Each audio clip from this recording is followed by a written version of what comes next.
Salut à tous, on se retrouve pour l'épisode 3215 du Zap Image. On commence aujourd'hui en ce mercredi 19 février avec des anniversaires. Et on commence tout d'abord avec celui de Kangin Lee, donc l'ailier droit du Paris Saint-Germain. Il fête aujourd'hui ses 24 ans. Bon anniversaire à lui, peut-être en cadeau. On aimerait qu'il ait la qualif, bien sûr, pour les huitièmes de finale, vu que Paris joue ce soir un match de Ligue des Champions. Et également Icardi, qui est ancien attaquant parisien, maintenant il est au Galatasaray, il fête aujourd'hui ses 32 ans. Et Icardi, on n'entend plus trop parler de lui parce qu'actuellement il est blessé. Il s'est fait les ligaments croisés fin d'année dernière, donc la fin de saison pour lui. Donc on lui souhaite tout d'abord un bon rétablissement et un bon anniv, et également bon anniversaire à tous les autres joueurs sur cette liste. On continue, on va parler maintenant de ce qui s'est passé hier soir. Hier soir, il y avait 4 rencontres de Ligue des Champions, c'était les barrages retour. Et on commence tout d'abord avec une équipe française engagée, l'AS Monaco, qui jouait du côté du Benfica. Score final 3 partout, score cumulé 4-3 pour les Portugais qui avaient gagné 1-0 match aller. Donc voilà, le calcul est vite fait. Donc Monaco est éliminé dès les 16e de finale. Donc c'est vraiment dommage parce qu'il y avait la place, bien sûr, pour Monaco certainement, d'aller au moins en 8e de finale. Donc voici les statistiques de la partie. Donc Monaco a eu plus de possession, plus de tirs, 15 contre 10 pour le Benfica. Bon, le Benfica c'est 7 tirs cadrés, Monaco c'est 6 tirs cadrés. Et ça aurait pu tourner, enfin il aurait pu avoir une équipe qui aurait gagné le match, mais du coup il y a eu match nul, et ce qui fait totalement les affaires bien sûr du Benfica. Et c'est que Monaco peut nourrir des regrets parce qu'ils perdaient 1-0. Ils ont mené deux fois, une fois 2-1, une fois 3-2, mais ils se sont fait revenir en fin de rencontre. Un but de l'égalisation du 3-3 synonyme d'élimination pour l'ASM. Donc que de regrets, parce que je pense qu'il y avait la place d'éliminer cette équipe du Benfica. Donc Monaco c'est fini. Et c'est que Monaco, cette saison, ils ont affronté quand même 3 fois l'équipe du Benfica en Ligue des Champions. Donc là, lors des 2 match de barrage et une fois en phase de poule. Et l'AS Monaco, c'est 2 cartons rouges en 3 matchs contre le Benfica. C'est un penalty concédé, un but refusé, 10 cartons jaunes. Bon, j'ai pas dit que c'est à cause de l'arbitrage que Monaco est déjà sorti de la Ligue des Champions, mais c'est que surtout je me souviens lors du match de poule, l'arbitre, les gars, avait été scandaleux. Même lors du match aller, on se souvient du double jaune du milieu de terrain. Là, je me souviens plus trop de son nom, du côté de Monaco, ce qui avait pénalisé l'équipe, vu qu'ils avaient joué avec un joueur en moins. C'est vrai qu'ils n'ont pas été favorisés par l'arbitrage, cette équipe de l'ASM cette saison en Ligue des Champions. Et nous, ce qu'on retient, c'est que Monaco est éliminé et surtout qu'aucune équipe française a réussi à battre le Benfica chez elle en Coupe d'Europe. C'est fou, toujours aucune victoire pour un club français à Lisbonne face au Benfica en Coupe d'Europe. 13 défaites pour les équipes françaises quand elles vont jouer au Benfica, là-bas au Portugal. 6 matchs nuls, 0 victoire. Voilà, donc c'est une équipe où il y a beaucoup de problèmes pour les clubs français quand ils vont jouer là-bas. Bertrand Latour tient sur Monaco, sur Canal+, à la fin du match, il a dit, donc ils ont une attaque de Ligue des Champions, la preuve ils ont marqué 3 buts, tout ça, mais le gros problème à Monaco, c'est la défense. Une défense de DH, une division honneur, donc voilà, c'est pas possible, il faut que ça soit équilibré sur toutes les lignes, attaque, milieu, défense, et là en gros tu as une grosse attaque mais tu n'as pas de défense, parce que là si tu marques 3 buts, s'il faut à chaque fois que tu mettes 3 ou 4 buts pour gagner les matchs, ça va être bien sûr très compliqué. On va parler de Georges Ilnei Kenna, donc buteur sur son premier ballon, il est rentré en jeu à la 80e à la 81e minute, donc une minute après. Il était buteur, ce jeune attaquant monégasque, qui est déjà 3 buts en Ligue des Champions en seulement 18 ans. Donc il est né quand même en 2006, il est tout jeune. Il a un an de plus que Lamine Yamal qui est né en 2007. Donc il a marqué 2 fois contre le Barça et une fois contre le Benfica, ce jeune Ilnei Kenna. Voilà, c'est un joueur bien sûr à suivre. Mais bon, pour lui cette saison c'est fini, la Ligue des Champions, vu que Monaco est éliminé. On peut parler aussi du gros match de Magnès Saklouche. Vraiment il va être très convoité l'été prochain. Quel match de dingue il nous sort. Et voilà, je pense qu'il a beaucoup de regrets, vu que c'est fini pour Monaco. Cette Coupe d'Europe, et Thilo Kehrer a des regrets suite à l'élimination de l'AS Monaco. Il a dit on a eu beaucoup d'occasions, malheureusement il nous a manqué de la chance et du sang-froid aussi, bien sûr, être efficace dans les 2 surfaces. On a fait un bon match en équipe, on a tout laissé sur le terrain, mais ce n'était pas assez. Et il y a des risques à prendre dans ces matchs-là, les erreurs se payent. Voilà, donc c'est l'équipe qui a fait le moins d'erreurs, qui a été plus efficace, donc le Benfica, du coup, qui élimine l'équipe de Monaco maintenant, qui va se concentrer à 100% sur le championnat, parce qu'il n'y a plus de Coupe de France, ils ont été éliminés également, je ne sais plus c'était qui les a éliminés, il ne reste plus que la Ligue 1, bien sûr, pour l'équipe de Monaco. Et côté Benfica, donc parfait, pour eux, ils se qualifient, et Orkun Koku a été élu homme du match contre l'AS Monaco, donc félicitations aux joueurs turcs.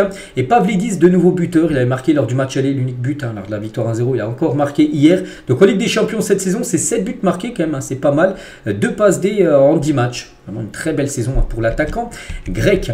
Et on finit sur cette rencontre juste avec les 2 entraîneurs. Donc Adi Hütter, donc le coach de Monaco, il a dit Benfica a été très chanceux sur les 2 matchs, mais on a notre part de responsabilité sur cette élimination. Et Bruno Lage, donc le coach de l'équipe du Benfica, il a dit le coach de l'AS Monaco dit qu'on a eu de la chance. J'ai affronté cet entraîneur 5 fois avec le Benfica, et lorsque ça se passe mal, il accuse toujours soit l'arbitrage, ou alors il parle de pas de chance en gros. Voilà, en gros. Voilà, en gros, voilà ce qu'ils se sont dit, en gros, les deux, enfin, sur leur conférence de presse interposée. On continue, il n'y avait pas que Monaco qui jouait, il y avait également 3 autres rencontres de barrage et le Bayern qui joue contre le Celtic. Donc au match aller, il y avait eu 2-1 pour le Bayern. On se dit voilà, chez eux, le Bayern sans souci. Et ben ils sont fait très peur le Bayern. Pourquoi? Parce qu'ils perdaient. Kuhn a été buteur côté Celtic à la 63e, à la 93e minute de jeu. Il y avait toujours 1-0 pour le Celtic, donc ça aurait été prolongation bien sûr. Mais Alphonso Davies, juste avant les prolongations à la 94e, il a marqué le but de l'égalisation et du coup le but de la qualification pour le Bayern. Mais ça a été, voilà, c'était très chaud. Parce que voir le Bayern marqué à la 94e pour éviter d'aller en prolongation, c'est très rare. Pourtant ils ont quand même eu...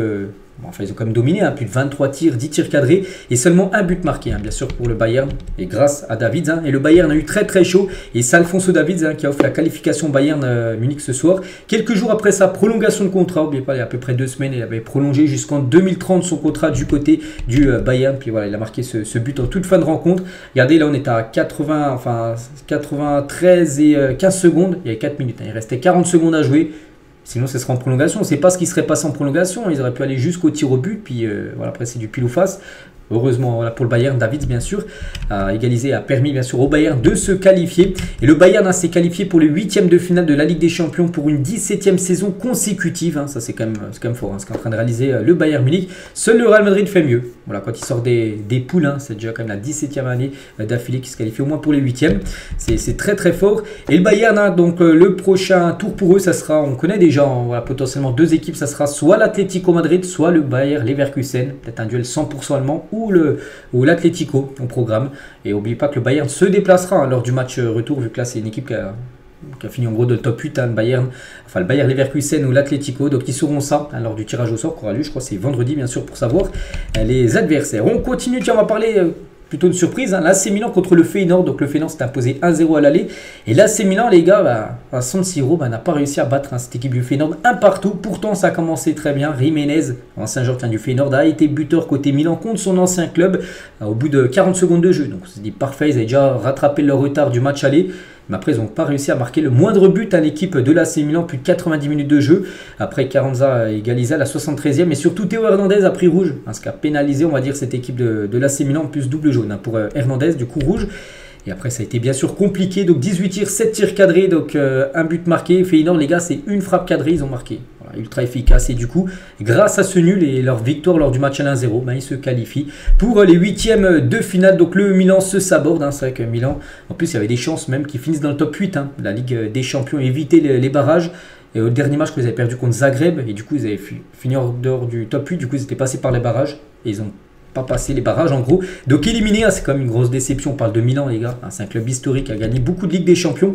Et c'est déjà fini contre un adversaire où Tiani en avait passé 6 il y a quelques semaines au Feyenoord en Ligue des Champions. Donc voilà, pourtant ça a bien commencé. 40 secondes, j'ai dit. Jiménez déjà buteur contre son ancien club. Le 3 février, il quitte le Feyenoord pour l'AC Milan. Et le 18 février, et il est éliminé de la Ligue des Champions par le Feyenoord, son club où il jouait il y a encore quelques semaines. On va parler aussi du tournant du match, donc le carton rouge, donc le double jaune, donc du coup rouge de Théo Hernandez. En plus, c'est sur une simulation, les gars. Donc Théo Hernandez fait une simulation dans la surface du Feyenoord et prend un deuxième jaune. Il a dit un jaune, il a simulé, il a pris deuxième jaune et du coup, carton rouge. Voilà, donc là aussi, il a sa part de responsabilité. Et l'arbitre a été très dur, estime Zlatan. Donc il a dit, nous sommes déçus et en colère. L'arbitre a été très sévère sur le deuxième carton jaune de Théo Hernandez. Une simulation, ce n'est pas un acteur. Son expulsion a changé bien sûr le match, vu qu'après...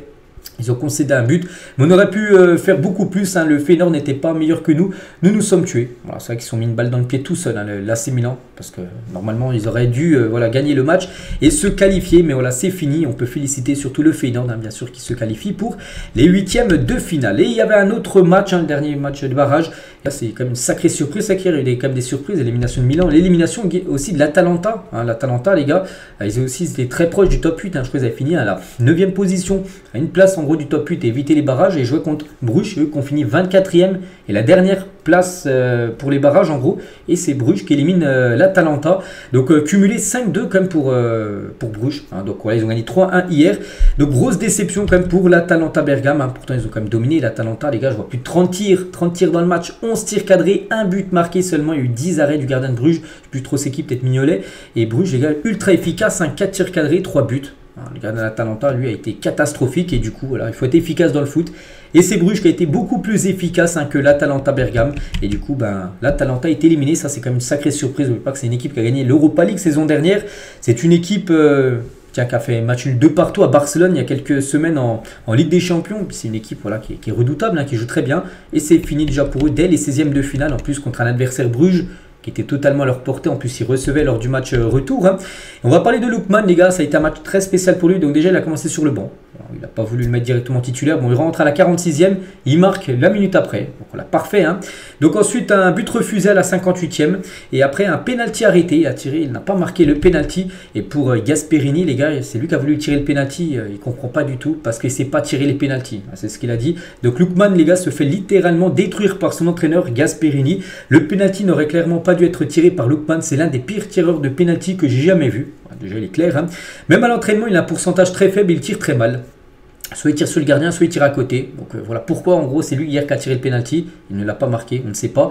Donc il a dit, le coach de l'Atalanta, il a voulu tirer le penalty après avoir marqué un but. Il a pris le ballon alors que Retegui et De Ketelaere étaient disponibles pour tirer le penalty. Je n'ai pas aimé ce que Lookman a fait. Enfin, il voulait marquer son doublé, vu qu'il avait déjà marqué, bien sûr, à la 46e et à la 61e. Il voulait marquer son doublé et il n'a pas marqué le penalty. Donc, et du coup, c'est ce qui s'est passé.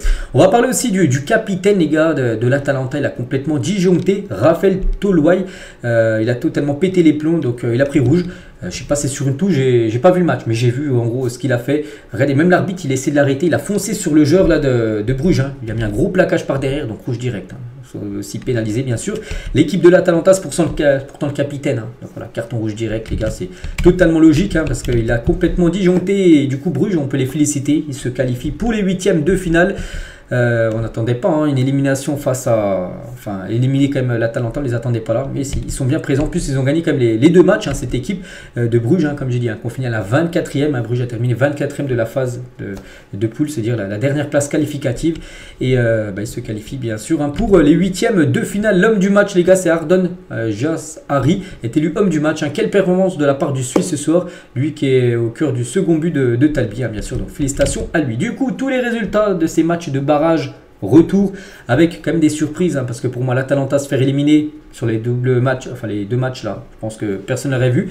Milan aussi, on pense que Milan ça allait passer, il se faut éliminer. Bon, le Bayern a respecté la hiérarchie et entre le Benfica et Monaco, on va dire voilà, c'était du 50-50, donc c'est pas non plus une surprise, mais la surprise c'est quand même que 2 équipes italiennes, voilà, c'est fini pour eux, donc là c'est Milan et l'Atalanta Bergame. Du coup, Bruges, Benfica, le Bayern Munich et le Feyenoord se qualifient bien sûr pour les 8e de finale. Et du coup, ce tableau final de la Ligue des Champions, on en voit un peu plus. Regardez les gars, j'ai pris cette image sur le site officiel de l'UEFA Ligue des Champions et on peut voir par exemple que le Benfica tout en haut à droite du coup aura soit le Barça et Liverpool, mais on peut voir qu'ils sont dans la partie de droite. Voilà, par exemple le PSG qui joue ce soir contre Brest, donc tout en haut à gauche. À noter que le PSG, s'ils éliminent Liverpool ou le Barça, qu'ils affronteront en 8e, ça sera soit Bruges ou Lille ou Aston Villa. Donc Lille, les gars, peut peut-être affronter Bruges lors du 8e et en plus Lille pourrait recevoir au match retour. Ça peut être une belle opportunité quand même pour Lille parce que je pense que Lille a des chances, s'ils affrontent Bruges, d'éliminer Bruges quand même en 8e de finale, mais on verra. Mais voilà ce tableau. En gros qui sera encore rempli bien sûr ce soir avec les autres matchs de barrage. Et aujourd'hui on va parler bien sûr de la deuxième tournée de match. Donc ce soir de Dortmund Sporting déjà à 18h45, pas qu'il y a eu 3-0 pour Dortmund au match aller, donc là pour le Sporting ça va être très compliqué. PSG Brest à 21h, le PSV contre la Juve à 21h et Real Madrid Manchester City à 21h. À noter que ce soir il y a aussi un match de première ligue les gars, Aston Villa Liverpool. C'est un match avancé, voilà, un match avancé tout simplement qui se jouera aussi à 20h30 ce soir. Donc on commence tout d'abord avec le PSG contre Brest. Mon Paris s'est imposé 3-0 à l'aller, là c'est au Parc des Princes. Voilà. Le PSG objectif bien sûr, ne pas prendre de haut à la légère cette rencontre et gagner bien sûr et se qualifier pour les 8e de finale. Et la question les gars fait débat et la réponse est subjective mais ce PSG version 2025 de Luis Enrique intègre sans doute les meilleures périodes du club de la capitale sous l'RQSI. Est-ce que ce PSG là ne serait-il pas l'un des meilleurs de l'RQSI depuis le rachat du club en 2011 Est-ce que ce sera actuellement le PSG qui joue le mieux au football depuis 13 ans, 14 ans. Donc il y a eu des périodes où le PSG était fort, de décembre 2015 à février 2016, une mentalité de champion. En août et novembre 2017 aussi, le show Neymar, la sensation Mbappé. Il y a eu des périodes aussi Noté novembre 2018 avec la patte Thomas Tourelle, août-septembre 2022, juste avant la Coupe du Monde aussi, où le PSG bien sûr avait été très fort. On se souvient de Messi, juste avant la Coupe du Monde, a été très très bon. Et aussi cette période-là, c'est avec des périodes très fortes du PSG, là actuellement c'est peut-être la meilleure. On verra bien sûr ce que ça donnera là, lors des prochaines rencontres. Et concernant le match de ce soir, donc victime d'une entorse à la cheville contre Stuttgart, Zaïre Emery est toujours en rééducation et son retour semble lointain, affirme Luis Enrique. Il ne jouera pas demain, donc pour le match de ce soir, il a fait la conférence de presse hier. On ne va pas prendre de risque, il récupère, mais il est encore loin de revenir. Voilà, Zaïre Emery, c'est vrai qu'il a déjà loupé quelques matchs. Il a loupé depuis contre Stuttgart, quand même en Ligue des Champions, il n'est plus là. Bon, ça fait 3 semaines, mais voilà, donc lui souhaite un bon rétablissement. Il a parlé aussi de Kvaratskhelia par rapport au début de Kvaratskhelia au PSG, qui sont plutôt mitigés. Il a dit c'est évident qu'il a besoin d'un temps d'adaptation. Il n'y a pas de formule magique, c'est difficile de changer de pays, d'équipe, de langue, mais je suis très content de la manière dont il s'entraîne et se comporte. C'est une recrue à long terme. Nous ne sommes pas pressés. Voilà, bon après. Voilà, pour le mieux de s'acclimater, il faut qu'il joue de plus en plus. Il faut que ce soir, par exemple, il devrait jouer un titulaire ce soir, bien sûr. Kvaratskhelia, mais c'est qu'un mois après son arrivée, il n'est pas du tout adapté encore à cette équipe parisienne. Fabien Ruiz est également en conférence de presse avec Enrique. Donc tout d'abord sur son statut au PSG, je ne me sens pas comme un leader ou un élément important de l'équipe. J'essaie simplement de donner le meilleur de moi-même, de faire ce qui est bon pour moi et pour le club. C'est ce que me demande l'entraîneur et j'essaie de lui rendre la confiance qu'il me donne. Et sur sa prolongation de contrat, il a réagi aussi par rapport à ça. Il a dit je ne vais pas aborder ce sujet voilà, pour l'instant. J'ai encore 2 ans de contrat du côté du PSG. Je suis très content ici dans cette ville. On se sent bien avec ma famille. Voilà, mais pour l'instant, prolongé. Il n'a pas voulu parler de ça hier en conférence de presse. Voici les compos attendus ce soir pour ce PSG Brest. De côté parisien, donc Donnarumma, Nuno Mendes, Pacho, Marquinhos, Hakimi, Fabien Ruiz, Vitinha, Neves et Barcola, Dembélé, Kvaratskhelia. C'est la grosse équipe, malgré que le PSG s'est imposé 3-0. Il va mettre la grosse équipe, c'est la Ligue des Champions. Oui, Brest, le PSG connaît très bien cet adversaire. Il les affronte pas souvent, bien sûr, chaque saison. Mais voilà, il va mettre la meilleure équipe pour gagner le match. L'objectif, c'est de gagner. C'est pas de jouer le 0-0, vu qu'il y a eu 3-0 à l'aller. C'est bien sûr de gagner le match. Et côté Brest, voilà, ils vont essayer de faire le meilleur match possible. Et pourquoi pas, on ne sait pas ce qui peut se passer. Imagine, le PSG prend un rouge au bout de 10 minutes de jeu. Tu ne sais pas ce qui peut se passer dans un match de foot. Mais voilà, lui aussi, Eric Roy va essayer de mettre sa meilleure compo pour ce match de ce soir. Il y a un autre match, les gars, où il y aura beaucoup plus de suspense, je pense, que lors du match PSG-Brest. C'est ce Real Madrid-Manchester City. Donc, +1 pour l'instant pour le Real, qui s'est imposé 3-2 lors du match aller. Donc, à but d'écart, une qualification pour les 8e à la clé. Donc, ce match ne déçoit jamais. C'est que Real City, les gars, c'est un classique. Là, c'est 4 ou 5 années d'affilée. Il y a toujours cette double confrontation Real City lors des matchs élimination directe de Ligue des Champions. Mais là, c'est arrivé dès les 16e de finale. Ça aurait pu arriver, ça peut être une finale quand même, cette rencontre. Bon, tout d'abord, le groupe convoqué côté Real Madrid avec les retours, c'est important, comme de David Alaba et Rudiger et même Vasquez, 3 joueurs qui étaient blessés ces dernières semaines et 3 défenseurs. Voilà, du côté du Real, et ça c'est une bonne nouvelle bien sûr pour Carlo Ancelotti. Et Ancelotti est revenu aussi sur les propos, tiens je l'avais dit hier, les propos de Guardiola qui estime à 1% de chance de City de se qualifier pour les 8e de finale après avoir perdu 3-2. Donc Ancelotti répond à Pep, il a dit Guardiola a dit qu'ils ont 1% de chance de se qualifier, je ne suis pas d'accord. Nous pensons seulement que nous avons un petit avantage dont nous devons profiter. Je suis sûr qu'ils peuvent avoir plus de 1% de chance. Nous ne pensons pas avoir 99% de chance de nous qualifier. Donc en gros il dit que voilà, ils ment un petit peu, bien sûr. C'est vrai qu'un but à remonter, les gars, dans les pourcentages de Ligue des Champions, c'est déjà arrivé plein de fois. Et voilà, bien sûr, City peut éliminer ce soir le Real Madrid. Donc, on verra. Pour moi, avantage, bien sûr, côté quand même Real Madrid, vu qu'ils reçoivent, ils ont un but d'avance, on va dire du 70-30, je pense, en pourcentage pour le Real. Ancelotti toujours parle aussi de l'arbitrage. On sait que là, ces dernières semaines, le Real avec l'arbitrage, ça passe plus du tout. Il a dit de grosses erreurs ont été commises en Liga et cela doit changer. Oui, je préfère l'arbitrage en Ligue des Champions, en Coupe d'Europe, parce que c'est des arbitres étrangers, pas espagnols, parce que les arbitres espagnols, on sait que du côté du Real, ça passe plus du tout, bien sûr, vu qu'il y a pas mal de faute d'arbitrage contre le Real Madrid. Toujours sur cette rencontre, à noter que Rudiger qui revient dans le groupe et Raúl Asensio devraient être les centraux contre City ce soir. Au match aller, ça avait été Raúl Asensio avec Tchouaméni. Du coup, Tchouaméni devrait remonter un peu plus dans le terrain, mais jouer au milieu de terrain. Donc voici normalement le 11 attendu côté Real et côté City. De côté Real, Courtois, Mendy, Rudiger, Raúl Asensio et Valverde. Donc Valverde, pas le choix, il sera défenseur droit. Oui, il y a Vasquez qui est là, mais peut-être Valverde qui commencera à droite. Donc Bellingham, Tchouaméni, Ceballos, milieu de terrain et devant Vini, Mbappé, Rodri. Rodrigo. Et côté City, bien sûr, Guardiola va mettre sa meilleure équipe à Marmoush, Phil Foden, Savinho, Haaland, Nico Gonzalez, tiens, qui pourrait jouer, ancien joueur du Barça, qui pourrait jouer titulaire ce soir avec City, Ake, Diaz, Rico Lewis, Ederson et Vardiol. Voilà, normalement le 11 attendu côté Manchester City. Et juste, il y a aussi un match à 18h45, le Sporting qui se déplace à Dortmund. Ils vont essayer de remonter à 3-0, mais le gros problème pour eux, c'est que leur attaquant vedette, Gyökeres, il est forfait. Ça, c'est un coup dur pour eux, parce que c'est le joueur qui marque beaucoup de buts et il n'est pas là, alors qu'ils doivent marquer pas mal de buts ce soir pour se qualifier. Donc, bon rétablissement à Victor Gyökeres. Voilà ce qu'on va dire sur les matchs d'hier de Ligue des Champions et le programme de ce soir. On continue avec toute autre chose. Alors, on revient aussi sur la Liga, qu'on a beaucoup parlé ces derniers jours, parce que la Liga est passionnante cette saison. Pourquoi? Parce qu'il y a 3 équipes séparées d'un point seulement, donc le Real, le Barça et bien sûr l'Atlético. Et c'est vrai que ça a beaucoup bougé, c'est vrai que ça bouge beaucoup du côté de la Liga, le classement. Le 19 janvier, le Real Madrid a 46 points, donc 2 points d'avance sur l'Atlético et surtout 7 points d'avance sur le Barça. Et si on regarde un mois plus tard, le Real Madrid, les gars, a pris seulement, ça fait combien, 5 points sur cette période du 19 janvier jusqu'au, on va dire, le 19 février aujourd'hui. Alors que le Barça, les gars, ils ont fait le maximum de points.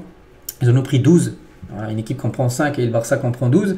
Et c'est pour ça maintenant que le Barça a rattrapé tout son retard. Il reste encore 14 journées du côté de la Liga. Donc voilà, tout peut arriver. Il ne faut pas enterrer aussi Bilbao, même si ça semble compliqué pour eux de jouer le titre. On ne sait jamais, bien sûr, avec cette équipe qui peut, bien sûr, faire les troubles faits. Et tiens, toujours avec cette Liga, on revient aussi sur les problèmes d'arbitrage du Real Madrid.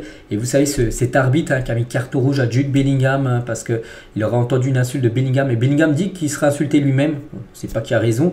Bref, la Liga a pris une décision forte. Et la Liga a décidé de mettre de côté Munera Montero, donc l'arbitre du match contre Osasuna samedi dernier. Donc pour les matchs de ce week-end, en gros, ce week-end il devait arbitrer un match, comme chaque arbitre, chaque week-end il a un match à arbitrer. Donc du coup il n'arbitrera aucun match. En gros, il est puni par rapport à ce qui s'est passé. L'Espagnol n'officiera donc pas. Il n'arbitrera même plus jusqu'à nouvel ordre. C'est même pas que ce week-end, c'est même, on ne sait pas quand. Ça se trouve, pendant 3 mois, il n'arbitrera plus par rapport à ce qui s'est passé samedi dernier. Donc après son arbitrage contesté ce week-end contre Osasuna, l'arbitre espagnol va faire l'objet d'une enquête. Il serait lié à la société Talentus Sport, en gros, qui a des liens avec de nombreux clubs, dont l'Atlético Madrid. Donc si en gros, il est lié, il a peut-être un partenariat avec cette société-là. Et cette société-là, elle est avec le club de l'Atlético. Donc, bien sûr, ça passe pas. Parce que c'est dire, il favorise plutôt l'Atlético et il est contre le Real, qui est une équipe rivale de l'Atlético. Donc, voilà, concernant cet arbitre, ça fait toujours beaucoup parler, bien sûr, en Espagne. Les problèmes d'arbitrage. Tiens, toujours aussi avec les arbitres en France, c'est aussi à peu près pareil. Et l'OM se fâche encore après la désignation de Jérémy Stinat comme arbitre du match OM-Auxerre. Donc, c'est samedi soir, bon, c'est plutôt Auxerre. Auxerre reçoit l'Olympique de Marseille à 21h05. Et l'arbitre, les gars, c'est cet arbitre, le 4e arbitre lors du match de Coupe de France qui a mis rouge. Il avait dit à l'arbitre principal du match de mettre rouge sur Mehdi Benatia. Et Mehdi Benatia a réagi sur X à la nomination de Jérémy Stinat pour arbitrer Auxerre OM. Regardez, c'est sur InfoOM, donc un Twitter, les gars. Et Mehdi Benatia a réagi en mettant juste, il n'a pas marqué de mots, mais juste il a mis des petits smileys. En gros, pourquoi c'est lui en gros qui va arbitrer ce match alors que Marseille a eu de gros problèmes avec cet arbitre cette saison. Bref, toujours avec l'arbitrage, et on revient en Espagne, Lamine Yamal sur l'arbitrage. Il a réagi, il a dit le travail d'arbitre est très difficile. Oui, ça c'est vrai. Si vous sifflez pour un camp, l'autre va se plaindre, et si personne ne se plaint, l'autre équipe qui ne joue pas se plaint. L'Atlético, le Barça et le Real Madrid, je pense que nous ne pouvons pas nous plaindre. Voilà ce qu'il a dit déjà Lamine Yamal. Voilà que l'arbitre, oui c'est très compliqué, mais des fois c'est vrai que les arbitres prennent des décisions des fois très surprenantes, bien sûr. C'est comme ça. Donc Lamine toujours, donc je pense que personne ne doute de l'amour que j'ai pour le Barça. Depuis mes débuts, je l'ai dit et je pense que mon contrat finira par être renouvelé. Bon, je pense que le Barça va vouloir prolonger, ils ne vont pas le laisser partir libre. Un joueur comme Lamine Yamal, donc encore un long contrat. Et le Barça veut déjà bien sûr le sécuriser encore plus longtemps. Il lui propose un nouveau contrat, n'oubliez pas qu'il n'a même pas 18 ans, il a toujours 17 ans, Lamine Yamal. Et Lamine veut tout remporter cette saison avec le Barça. Nous devons penser que nous sommes les meilleurs et ceux qui pratiquent le meilleur football. Donc nous devons gagner tout d'abord le championnat, qui est l'objectif numéro 1 du Barça, c'est la Liga. Tu leur dis un truc qu'ils veulent remporter cette saison, c'est le championnat devant même la Ligue des Champions. Donc gagner le titre, je ne veux pas choisir entre la Ligue des Champions et la Liga, je veux remporter les deux. Même si, comme je dis, au Barça, c'est la Liga qui est prioritaire, mais s'ils peuvent rafler les deux, bien sûr, ils ne se gêneront pas. Le FC Barcelone. Tiens, toujours en Espagne, les gars, le classement des meilleurs buteurs. Donc Lewandowski, n'oubliez pas que c'est lui le meilleur buteur de Liga actuellement, 20 buts. Mbappé juste derrière, 17 buts. Et après, il y a Rafinha, 13 buts. Donc voilà actuellement les 3 meilleurs buteurs du championnat espagnol. Il reste 14 journées, donc tout peut encore beaucoup bouger bien sûr sur cette fin de saison pour savoir qui sera le Pichichi, donc le meilleur buteur du championnat espagnol. Toujours tiens en Espagne, Araujo qui a prolongé, c'était je sais plus, une quinzaine de jours, il avait prolongé jusqu'en 2031 son contrat au Barça. Donc il a une clause libératoire de 65 millions d'euros pour cet été. Donc c'est pas qu'il a prolongé, qu'il est sûr de rester jusqu'en 2031. C'est peu qu'il parte, mais il partira pour un peu plus cher. Et surtout sa clause libératoire qui était très chère avant plus de 500 millions d'euros, elle est descendue à 65, c'est-à-dire qu'il peut partir. Elle sera valable seulement les 10 premiers jours du mercato. Donc en gros du 1er juillet jusqu'au 10 juillet. Elle sera activable jusqu'à 65, puis après, elle montera en gros cette clause libératoire. Toujours à Barcelone, Luis Diaz est l'option préférée du Barça pour l'aile gauche cet été, parce qu'au Barça aussi, ils veulent un ailier gauche. Ils ont pisté pas mal de noms. Il y a Nico Williams. Bon, maintenant, ça semble compliqué pour Nico Williams au Barça. Il y a Léo, il y avait Rashford aussi qui était ciblé. Et Luis Diaz, c'est peut-être le plan A. Peut-être le genre où il y a le plus de chances en gros qui débarque du côté du club blaugrana. On va parler de Boubacar Kamara, va arrêter au moins les 2 prochaines semaines de compétition. Victime d'une blessure musculaire, donc le joueur français du coup voit sa participation 8e de finale aller Ligue des Champions de Aston Villa. Va qualifier directement pour les 8e. Et ben peut-être il va louper le match aller des 8e de finale vu qu'il est blessé. Boubacar Kamara, bon rétablissement à lui. On va parler d'un autre français, c'est Hugo Ekitike. Et Arsenal et Liverpool sont intéressés par Hugo Ekitike. Il pourrait passer à l'action dès cet été. West Ham est aussi dans la course. N'oubliez pas que Francfort, il y a quelques jours, j'ai dit, ils ont fixé son prêt à 80 millions d'euros. Voilà, presque Arsenal et Liverpool veulent payer 80 millions d'euros pour Hugo Ekitike. Un petit rappel, le PSG l'avait vendu 16 millions d'euros à Francfort. Imaginez, ils le vendent 80. Vous avez vu quand même la plus-value que pourrait se faire, bien sûr, l'équipe de Francfort. Mais je ne pense pas qu'Arsenal et Liverpool mettra autant, bien sûr, sur Hugo Ekitike. Concernant Cole Palmer, donc on n'est pas à l'abri d'un départ de Chelsea. Donc Chelsea pourrait être contraint d'envisager des offres pour Cole Palmer l'été prochain. Donc cela en raison d'une clause qui deviendra active si Chelsea ne se qualifie pas en Ligue des Champions. Parce que Chelsea actuellement, elles ne sont pas dans le top 4 de la Première Ligue pour aller en Ligue des Champions la saison prochaine. Donc s'il n'y a pas d'LDC, en gros, il a une clause dans son contrat qui pourrait partir. En gros, Cole Palmer, ce sera un gros coup dur, bien sûr, pour l'équipe de Chelsea. Arda Güler et Hendrick veulent claquer la porte du Real Madrid cet été. Donc c'est le journal Sport qui dit ça en Espagne. Donc les deux rongent leurs freins et sont prêts à accepter des prêts afin d'avoir du temps de jeu pour la Coupe du Monde 2026, bien sûr, qui arrive. Parce que s'ils veulent être l'un avec la Turquie, l'autre avec le Brésil, ils doivent jouer en club. Et pour l'instant, on sait que leur temps de jeu est très très réduit à Hendrick et Arda Güler. Donc les deux pourraient partir en prêt l'été prochain. Voilà, pour comme j'ai dit, avoir le plus de chances de jouer bien sûr la Coupe du Monde l'année suivante. Parce que là, au Real, on sait que c'est très compliqué. La preuve, regardez le dernier match du Real Madrid où ils ont fait nul contre Osasuna le samedi dernier. Il n'a pas fait un changement. Il a changé aucun joueur comme Carlo Ancelotti. C'est quand même un gros problème. C'est-à-dire que tous ces jeunes joueurs-là ne jouent pas et ont très peu de temps de jeu. C'est toujours du côté du Real. Donc Andoni Iraola est sur la short list du Real Madrid pour remplacer Ancelotti s'il part cet été. L'actuel coach de Bournemouth rejoint Xabi Alonso dans les cibles potentielles, même si Xabi Alonso elle est loin devant. Si le Real a des chances de faire Xabi Alonso en coach pour remplacer Ancelotti, ils feront directement Xabi Alonso.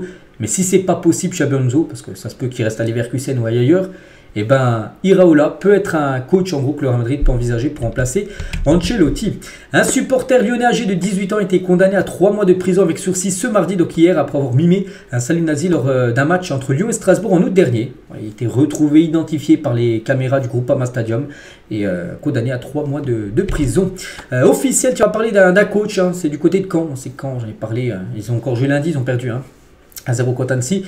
Et Bruno Balthazar est renvoyé par le Stade Malherbe de Caen. Donc il est arrivé, il n'y a pas longtemps, il a fait 7 matchs, 7 défaites. Voilà, donc même quelqu'un qui connaît rien au foot, en entraîneur, il n'aurait pas fait pire que ce qu'il a fait en gros. Donc que des défaites et du coup c'est fini, le triste bilan. Donc il est déjà limogé le portugais. Et du coup un nouveau coach débarque à Caen. C'est Michel Derzakarian, ancien coach, il a coaché qui Montpellier par exemple, le nouvel entraîneur du Stade Malherbe de Caen pour essayer de maintenir le club, même ça semble très très compliqué parce que quand ils ont beaucoup de points de retard sur les premiers non relégables, on peut dire, du côté de la Ligue 2.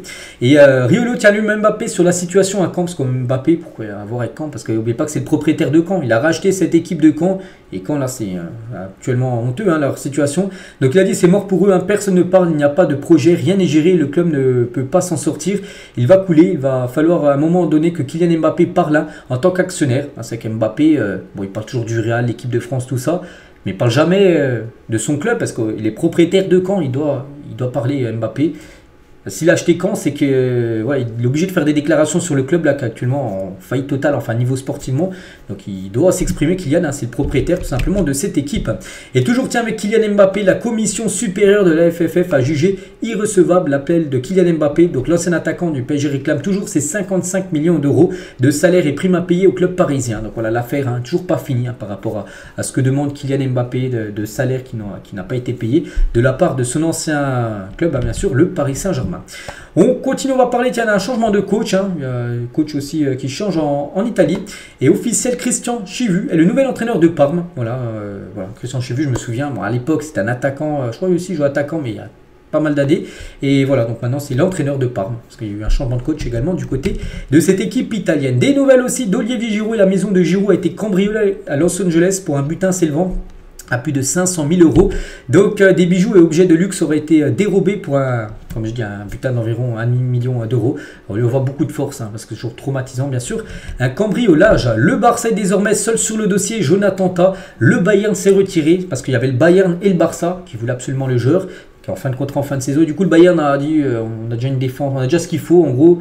On veut plus tard, donc du coup il n'y a plus que le Barça les gars, le Barça a de fortes chances hein, d'accueillir Jonathan Tah gratuitement le 1er juillet prochain. Anthony sur ses débuts canon Betis, hein, mais pas, il a joué 4 matchs, 3 fois MVP, donc ici je peux montrer le football qui m'a amené en Europe, parce qu'à l'époque il jouait au Brésil, hein.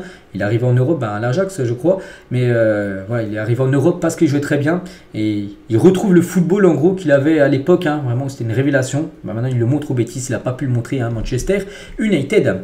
Il y a une possibilité concrète que Darwin Nunez hein, quitte Liverpool cet été, hein, c'est Fabrizio Romano qui le dit, hein. Donc voilà, peut-être un départ hein, de l'attaquant uruguayen Saint-Jean hein, du Benfica qui pourrait peut-être aller ailleurs, et on parle peut-être, hein, bon après il faut voir, donc là c'est Fabrizio Romano la source, là c'est Footy Insider, hein. Je sais pas trop ce que ça vaut, mais il pourrait peut-être avoir un échange, hein. Liverpool va tenter un échange Nunez plus de l'argent contre Alexander Isak l'été prochain. C'est que ça peut être jouable hein, bien sûr s'ils mettent de l'argent en plus, hein. Nunez plus je sais pas 30 millions d'euros contre Alexander Isak. On verra si ça va se faire ou non. Eden Hazard avait eu la vision pour Vini Junior après Courtois. Moi j'ai toujours su que Vini serait bon, mais pas à ce point-là. Le seul qui m'a dit ça c'était Eden Hazard à l'époque, hein. Il m'a dit tu verras dans quelques années. Il m'a tout de suite dit qu'il voyait quelque chose de spécial en Vini, hein, quand il arrivait bien sûr Hazard en 2000, je ne sais plus quelle année, 2019 ou 2020. Donc Vini lui il est arrivé en 2018 au club, hein. Puis il sentait en Vini les gars qu'il avait quelque chose de spécial, hein, parce qu'au début Vini les gars, ses premières années au Real il était tout le temps remplaçant, il jouait pas, hein, c'est normal. Puis il sentait qu'il allait y avoir quelque chose avec lui. Puis oui, hein, parce que maintenant on sait que c'est un top player, Vini Junior. Le vestiaire de Manchester United lâche déjà Ruben Amorim qui arrive au club. Et il y a déjà 2 mois, c'est très compliqué, hein, bien sûr. Hein. Les joueurs ne croient plus du tout en son système de jeu ainsi qu'à son entêtement. Voilà, ça semble compliqué. Attention à Ruben Amorim, hein, c'est qu'au Sporting, les gars, il est invaincu, victoire sur victoire. Et là, Manchester, c'est plutôt défaite sur défaite.